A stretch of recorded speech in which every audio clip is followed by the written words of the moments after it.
आपने किसी कंपनी में इन्वेस्ट किया, उसको अमीर किया उस कंपनी को, लेकिन आपके पैसे नहीं बने। ओके, चलो जल्दी जल्दी देखते हैं। ये आपको एफडी के रेट्स एचडीएफसी बैंक दे रहा है, ये एचडीएफसी बैंक की वेबसाइट से। एक साल में एफडी के रिटर्न्स आपको मिलते हैं 4.9%, 2 साल में मिलते हैं 4.9%, 3 साल में एफडी के रिटर्न्स आपको मिलते हैं 5.15%। फिक्स डिपॉजिट आपको 4.95% दे रहा है आपको 2 साल के लिए। आप लोन लेने जाएंगे तो आपको लोन मिलेगा 10% पे, 8% पे, 11% पे, 15% पे। आपको पैसे दिए गए 4%, 5%, आपसे पैसे लिए गए 10%। आप अब क्या कर रहे हैं कि उसी बैंक में जाके आप अपने लॉकर लगा रहे हैं, उसी बैंक में सेविंग्स कर रहे हैं, उसी बैंक की एफडी ले रहे हैं। उस बैंक में इन्वेस्ट करना है? अरे नहीं नहीं, इन्वेस्टिंग तो रिस्की है। उस बैंक में पैसे डाल दिए, लेकिन उस बैंक के स्टॉक में पैसे नहीं डाले। अगर आपने पैसे डाले होते तो क्या होता? तो क्या होता कि एचडीएफसी बैंक जैसा बैंक आपको इस किस्म के रिटर्न्स देके जाता। एचडीएफसी बैंक ने 22% कैगर का रिटर्न दिया है पिछले 10 सालों में, 22%। That means between 2011 and 2021 HDFC has grown by 7 times. 7 times. Every 3.3 years इसने आपका पैसा डबल किया है। आपने 3 years में कितना कमाया? 4.9% या 5%। बैंक ने कितना कमाया? साडी मारुति, सुना है ना आपने? बिफोर वी कम टू साडी मारुति, अगर आपने 1000 रुपए लगाए होते एचडीएफसी बैंक में तो वो 7 लाख हो चुके होते, और अगर आपने 20 साल के लगाया होता तो वो खुद ही पढ़ लीजिए क्या है आपके सामने, 59 लाख। बट अगर आपने एचडीएफसी बैंक की एफडी में लगाए होते तो आपको 2 लाख मिल गए होते 10 साल में। 10 साल में 2 लाख, 1 लाख के। अच्छा लगा? साडी मारुति की बात करते हैं। साडी मारुति इतनी प्यारी गाड़ी है, इतनी प्यारी चीज है, उसका स्टॉक प्राइस देखिए आपने, 17% CAGR over the past decade. 17% CAGR. Wow! ये कौन सी गाड़ी है? आप अपने घर में अभी विंडो के बाहर पीप कीजिए, आपको 2 गाड़ियां निकलती नजर आएंगी, उसमें से एक मारुति होगी। बेट, मारुति होगी उसमें से एक गाड़ी। अब मारुति ने 17% का कैगर करके एवरी 4 इयर्स में आपके पैसे डबल कर दिए। तो आपने क्या किया? आप गए 2011 में, सबसे पहले आप लेके आए एक वैगनार। वैगनार भी कैसी? 4 लाख वाली 2011 में। वो 4 लाख डिप्रिशिएट होके आज की डेट में हो गए 2 लाख या 2.5 लाख। 1 लाख अगर आपने इन्वेस्ट किया होता पिछले 10 साल में तो 4.8 लाख हो चुका होता मारुति का। मजे की बात, अगर वैगन आर के प्राइस का अगर आपने इन्वेस्ट किया होता मारुति के स्टॉक में 2011 में, तो आपके पास 2 शेयर्स आ जाती है आज, और फिर भी 2 लाख बच जाते हैं आपके पास। एक वैगन आर जो कि आप 2 लाख में बेच पाएंगे, और उतना ही अमाउंट अगर आपने मारुति में इन्वेस्ट किया होता और किसी कंपनी में नहीं, तो 2 शेयर्स प्लस कुछ पैसा बढ़ जाता आपका। एक और इंपॉर्टेंट सा बड़ी प्यारी सी चीज है, बजाज फाइनेंस। अब मेरी आदत है, जैसे देखिए, मैं आपको एक प्रैक्टिकल एग्जांपल बता रहा हूं। मैं ये नहीं कह रहा कि मैं प्रीच कर रहा हूं। Look at this, I am also an iPhone bug, so I keep on buying an iPhone every 3 years, right? Every 4 years I have one iPhone with me. IPhone कैसे लेते हैं? बजाज फाइनेंस की ईएमआई से। IPhone की value क्या होगी 3 साल बाद? पता नहीं कितने का बिकेगा, मेरे को नहीं मालूम। लेकिन अगर बजाज फाइनेंस में आपने इन्वेस्ट किया होता 1 लाख रुपया, तो बजाज फाइनेंस 10 साल में इस 1 लाख को 87.45 लाख कन्वर्ट कर गया होता। Do you hear what I'm saying? Bajaj Finance would have converted that money into 87 lakhs. 20 साल की बात नहीं करते, अदरवाइज वो बहुत अनरियलिस्टिक लगेगा। बट मैं कहने की कोशिश कर रहा हूं कि अगर आपने 1 लाख बजाज फाइनेंस में इन्वेस्ट किया होता तो 10 साल बाद अपना फ्लैट ले लेते आप 87 लाख का। आईफोन नहीं, एक फ्लैट ले लेते आप अपना। बहुत इंपॉर्टेंट है दैट हम इन्वेस्टिंग को उस नजरिए से देखें जहां से हम कुछ चीजें सीख पाए। And at this given point in time, there is one person who we have learned quite a lot, and this person is known as the Oracle of Investing, जिनकी मैं बहुत इज्जत करता हूं, जिनको मैं सच्ची में आइडल मानता हूं, जिनकी बुक्स आप मेरे घर में आइए, कभी लाइब्रेरी में देखिए तो कितनी बुक्स मिलेंगी आपको, और इनकी कोई ऐसी बुक नहीं है जो मैंने नहीं छोड़ी हो। बट इनके बारे में थोड़ा बहुत अगर हम बोलना चाहें तो इनका नाम वॉरेन बुफे है। इनका जन्म 1930 में हुआ था, जब ग्रेट डिप्रेशन चालू हुआ था। बाय द वे, जब स्टॉक मार्केट का डिप्रेशन चालू हुआ था, maybe he was born that time to give a message. इनके फादर साहब को जॉब चला गया था 1931 में। इनके फादर साहब ने एक स्टॉक ब्रोकिंग सेलिंग की एक कंपनी इन्होंने स्टार्ट की थी, तो उनके ऑफिस में बुक्स पड़ी रहती थी। तो यंग वॉरेन बुफे क्या करते थे, उनके ऑफिस में जाके वो बुक्स पढ़ते थे। बहुत सारी बुक्स इन्होंने 2-2 3-3 बार पढ़ ली अपने फादर के ऑफिस में। इंसिडेंटली जब ये बहुत ज्यादा छोटे थे तो अपनी बहन को कहते थे, एट द एज जब मैं 30 का होऊंगा तो मैं मिलियनियर बनूंगा। Probably the age that my daughter is, at that age, if she says that she's going to become a millionaire, I may will laugh it out. But he used to say कि मैं millionaire बनूंगा. He had a fondness of for mathematics and numbers, right? और बचपन में ये cocoa Cola या newspapers या magazines लोगों को जाके घर में डिलीवर करके आते थे। और मोर इम्पोर्टेंटली एक बार ऐसा हुआ that that he was rejected at Harvard. तो he had applied to Harvard and he was rejected at Harvard. And याद कीजिए बचपन में ये बुक्स पढ़ा करते थे। इन्होंने बुक्स पढ़ी थी बेंजामिन ग्राहम और डेविड डॉड की। तो इन्होंने कोलंबिया यूनिवर्सिटी में अप्लाई किया। कैटलॉग में प्रोफेसर्स का नाम लिखा होता है, तो उसमें नाम लिखा था Benjamin Graham and David Dodd. तो इन्होंने लेटर लिखा उनको। लेटर में क्या लिखा था, I thought you guys were dead, but now that you are alive can I come and study. So with this letter, he got admission in Columbia University. Benjamin Graham was the person who shaped his professional career. Benjamin Graham ने इनको 2 rule सिखाए investing के। वो rule है, rule number 1, never lose money. Rule number 2, don't forget rule number 1। ये थे 2 rule. और Benjamin Graham ही वो हैं जिन्होंने वैल्यू इन्वेस्टिंग के फादर कहे जाते हैं। वॉरेन बुफे को शेप करने में बेंजामिन ग्राहम का बहुत बड़ा कंट्रीब्यूशन था। सो वॉरेन बुफे के कुछ कुछ क्या कहते हैं हिंदी में, आई एम सेइंग बफेटिज्म्स, पर तकिया कलाम ऐसे कहते हैं ना हिंदी में। तो ये ऐसे कहते हैं कि अपना सर्कल ऑफ कंपिटेंस होना चाहिए और आपको मालूम होना चाहिए कि आप किस कंपनी में इन्वेस्ट कर रहे हैं। मोर इम्पोर्टेंटली उन कंपनीज में इन्वेस्ट कीजिए जहाँ पे मार्जिन ऑफ सेफ्टी बहुत अच्छी हो, जहाँ पे इंट्रिंसिक वैल्यू बहुत अच्छी हो। कुछ बफेटिज्म्स हैं। और वॉरेन बफेट साहब ये भी चीज करते हैं। क्या करते हैं, that at even this age of 90, काफी यंग है ये, भगवान करे इनको और उम्र मिले, तंदुरुस्त रहें ये। He is a legend, he is a motivation for all of us. Warren Buffett spends 80% of his time reading.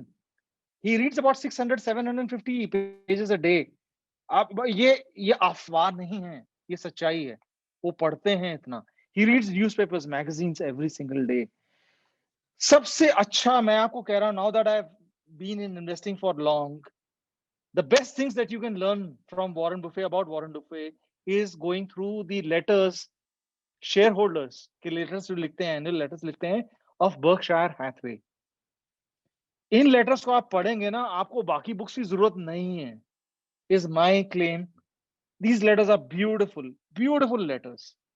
आप इन लेटर्स को पढ़िए, इनमें एग्जाम्पल्स देते हैं कि कैसे क्या मिस्टेक्स हुई, क्या कर रहे हैं, पैसे क्यों बने, कहाँ चीजें, क्या लर्निंग, कुछ एग्जाम्पल्स। आप इनको पढ़िए, मजा आ जाएगा। इस बार उन्होंने, जो कि फरवरी में रिलीज हुआ है न्यूज लेटर, उसमें उन्होंने बताया है कि एप्पल जब बाईबैक करती है share, they have exposure to Apple, so how is that wealth created, इनकी भी वेल्थ कैसे बनी। मेरे पास वॉरेन बुफे साहब के लेटर्स पढ़े हैं 1960 से 1957 से पढ़े हैं। अगर आपको चाहिए हो तो I mean by all means I can share them with you. This is my personal library that I have with me of all the letters of Berkshire Hathaway. अगर आपको वो चाहिए लेटर्स तो please by all means I'll be happy to help you. एक छोटी सी email ID उसमें लिख दीजिएगा, उसका नाम है support@researchandranking.com, राइट। सो 1959 से मैंने ये लेटर्स कलेक्ट किए हैं। 1959 से लेके 2020 तक के मैंने लेटर्स कलेक्ट किए हैं in the form of a drive. आप उसको प्रिंट कर सकते हैं। It's a information in public domain. If you go and buy this in Amazon, it will cost you 12,500 rupees. तो अगर 12,500 रुपए अगर आपके बच सकते हैं तो मुझसे ले लीजिए। I will be more than happy sharing it with you. Okay, you can basically you know no problem. Knowledge जितनी बांटेंगे उतनी बटेगी। सो हियर एक चीज है कि हम वॉरेन बफे साहब के बारे में बातें करते रहे for the next half an hour. It's a different thing that इनकी हम डिस्प्ले पिक्चर्स अपनी व्हाट्सएप पे लगाएं, सोशल मीडिया में शेयर करें, बट इनकी तरह डेडिकेटेड भी होना पड़ेगा हमें। इनसे सीखना पड़ेगा। There are lot of things that he is doing which we are not willing to do. Patience of the businesses that you own, वो नहीं करते हम लोग। सो लास्ट चीज जो मैं वॉरेन बफे साहब के बारे में बोलना चाहूंगा, दैट ये बहुत बहुत ही ट्रांसपेरेंट है और खुद कहते हैं कि he is not a God, भगवान नहीं है। इनकी न्यूज लेटर्स में ये कहते हैं कि इनसे मिस्टेक्स हुई हैं, and that is the biggest thing that any person can say. Latest में इन्होंने क्या कहा है दैट प्रिसिशन कास्ट पार्ट्स में ये to write down a loss of 9.8 billion US dollars. This is a loss coming to shareholders of Berkshire Hathaway ना। क्यों हुआ वो बता रहे हैं। टेस्को में उन्होंने उनका लॉस हुआ 444 मिलियन का, उन्होंने ओवर वैल्यू की थी कंपनी। इन्होंने एक चीज एडमिट की है कि टेक्नोलॉजी को मैं समझ नहीं पाया बिकॉज मेरी सर्कल ऑफ कंपिटेंस में टेक्नोलॉजी नहीं आया और इसलिए मैंने गूगल मिस कर दिया। He missed Google and he repents and he says that finally I got into Amazon, right? So this is something that you have to understand that even the gods make mistake. क्या कहते हैं वो हिंदी में आपने सुना है ना, that even a president's pencil has, क्या कहते हैं, that even a president's pencil has a rubber on top. Mistakes तो सबसे होती है भाई, आपसे भी होती है, मुझसे भी होती है, सबसे होती हैं। इसका ये मतलब नहीं कि आप इन्वेस्टमेंट करना बंद कर देंगे। From here on the next thing which is the next 10 minutes but very important कि अब we've told you that long way is the right way to accumulate wealth. We've also shown you renowned investors. अब आपको करना क्या चाहिए? But there is one thing that is stopping you. आपके मन में चल रहा है ओ निफ्टी तो 15,000 टच कर चुका है और सेंसेक्स टच कर चुका है 50,000. So at these levels, should we invest or not? I'll just take 5 minutes to show you whether you should invest at these levels or not. And what are those investment opportunities where you should invest? Just 5 minutes. But more importantly, you should listen to this, right?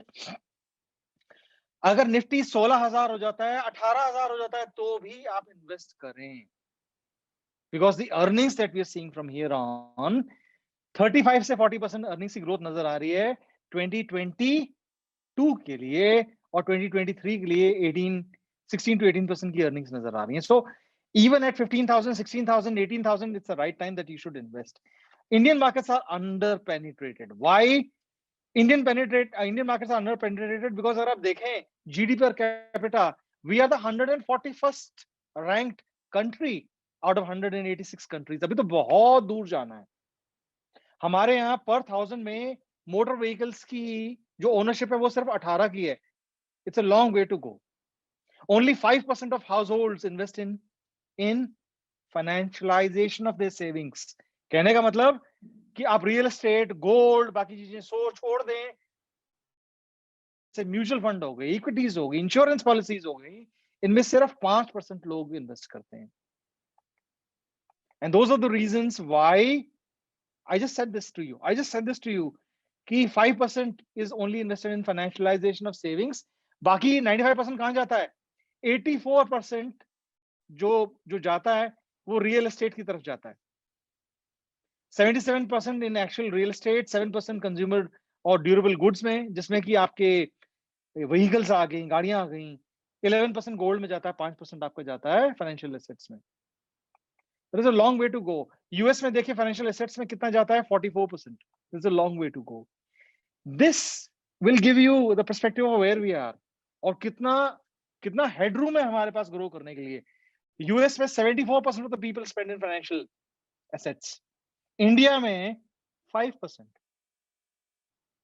5%. There's one very good thing that I admire and I would urge you. It's not that कहते हैं ना कि knowledge जितना बांटो उतना अच्छी बात है. I would urge you to also listen to the series which are being done by Saurabh Mukherjee and which are being done by Tej Shah. Beautiful.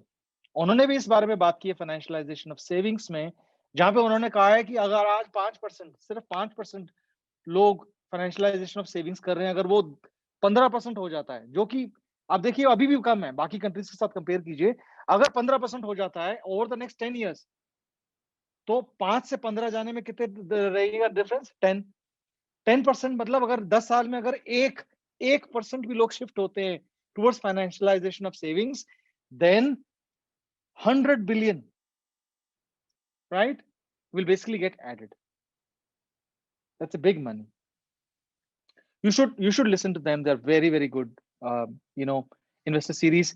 Something good is happening. Something very good is happening. Something very good is happening. What is happening is that जो young लोग हैं अब वो आ गए markets में, इसलिए trading volumes जो पहले हुआ करती थी FY11 में 47 ट्रिलियन की, वो अब हो गई है 97. More importantly, the parties just begun.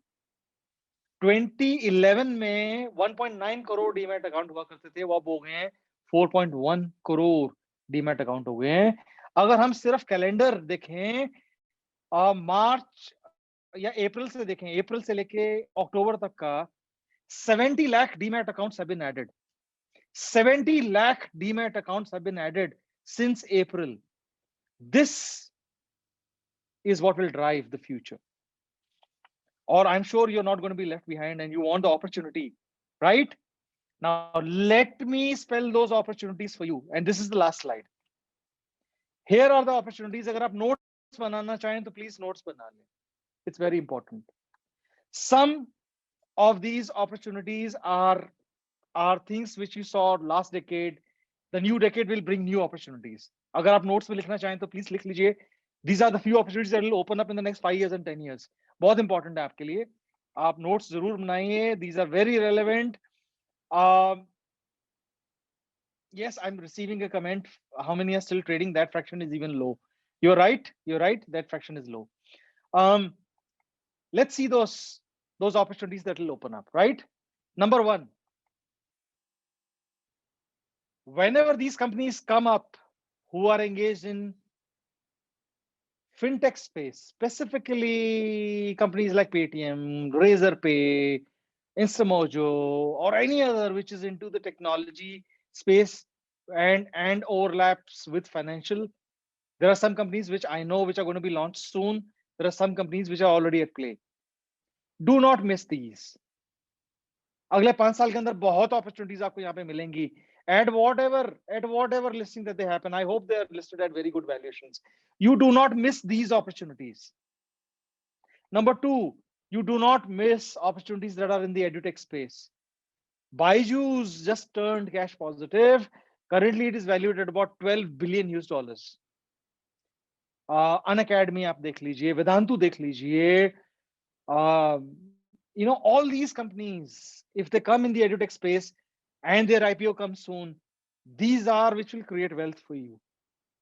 Any aggregators that you have for food, for transportation, here at least I know that we are using Swiggy, we are using Zomato.